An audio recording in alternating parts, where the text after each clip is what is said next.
5 minutes footage. And అలానే దురంధర్ నుంచి 18 cuts bro, ఒక్కటి కాదు రెండు కాదు, మొత్తం 18 కట్స్ అనేవి సెన్సార్ వాళ్ళు చేయడమే జరిగింది. అది కూడా సెన్సార్ నిన్న నైట్ అయితే వచ్చింది. ఎందుకు ఇంత ఆలస్యం అయిందంటే 4 hours మూవీ ఏ సెన్సార్ సభ్యుడైనా కానీ కంటిన్యూస్గా చూడాలంటే తనకు కూడా ఇబ్బంది అనే చెప్పాలి. అలాగే వాళ్ళు సెన్సార్ అప్లై చేసిన ప్రతిసారి కూడా ఏదో ఒకటి సర్టిఫికేట్ తీసుకురండి అని చెప్పి వాళ్ళకి అడుగుతూనే ఉన్నారు. అందుకే సెన్సార్ అయితే ఇంత ఆలస్యం అయితే అయింది.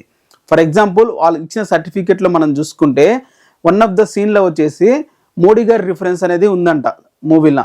ఆ మోడీ గారి రిఫరెన్స్ వచ్చినప్పుడు మోడీ గారికి నో అబ్జెక్షన్ ఫామ్ తీసుకురండి అని చెప్పి ఆ సర్టిఫికేట్ కోసం అడగడం అయితే జరిగింది.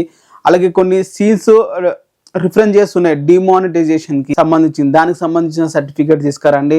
సో ఈ విధంగా ప్రతి ఒక్క సర్టిఫికేట్ తీసుకొచ్చి వాళ్ళకి ఇచ్చి సెన్సార్ వాళ్ళు చేసేసరికి ఇంత ఆలస్యమైంది. ఫైనల్గా ఏ సర్టిఫికేట్ అయితే ఇచ్చారో అది కూడా 18 కట్స్ చేసుకుంటూ, ఆ 18 కట్స్లో కూడా చాలా వరకు వర్డ్స్ అనేవి మ్యూట్ చేయడం కానీ, లేకుంటే అక్కడ సీన్ రీప్లేస్ చేయడం కానీ, లేకుంటే వైలెన్స్ని కొంచెం బ్లర్ చేయడం కానీ, లేకుంటే మొత్తానికి సీన్ తీసేయడం కానీ ఇలాంటివి అయితే చేశారు.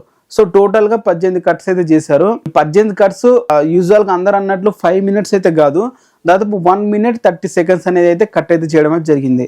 ఆ 1 minute 30 seconds సో పెద్ద ఫుటేజ్ ఏమి ఉండదు, జస్ట్ ర్యాండమ్గా చిన్న చిన్న కట్స్ అన్నట్లు. 3 hours 55 minutes యూఎస్ఏ ప్రింట్ అయితే వెళ్ళింది. అదే మన ఇండియన్ వచ్చేసి 3 hours 45 minutes 49 minutes అయితే ఉంది. 5 minutes అయితే తగ్గించేసేస్తుంది. సో దాని 5 minutes ఫుటేజ్ డిలీట్ చేశారా అని చెప్పి చాలా మందికి డౌట్స్ కూడా వస్తున్నాయి. ఇది ఒరిజినల్ గా జరిగిన మ్యాటర్. సో ఈ సెన్సార్ సర్టిఫికేట్ చూసిన తర్వాత దాంట్లో డిమానిటైజేషన్, మోడీ గారి రిఫరెన్స్ ఇవన్నీ చూసిన తర్వాత సో స్టోరీ 2000 డిమానిటైజేషన్ వరకు అయితే కొనసాగుతుంది అన్నట్లయితే అర్థమవుతుంది. మరి ఎలాంటివి సపరేట్ చేస్తారో థియేటర్లో మనం చూడాల్సిందే. మరి ఎంతమంది దురంధర్ గురించి అయితే చూస్తున్నారో కింద కామెంట్ చేయండి.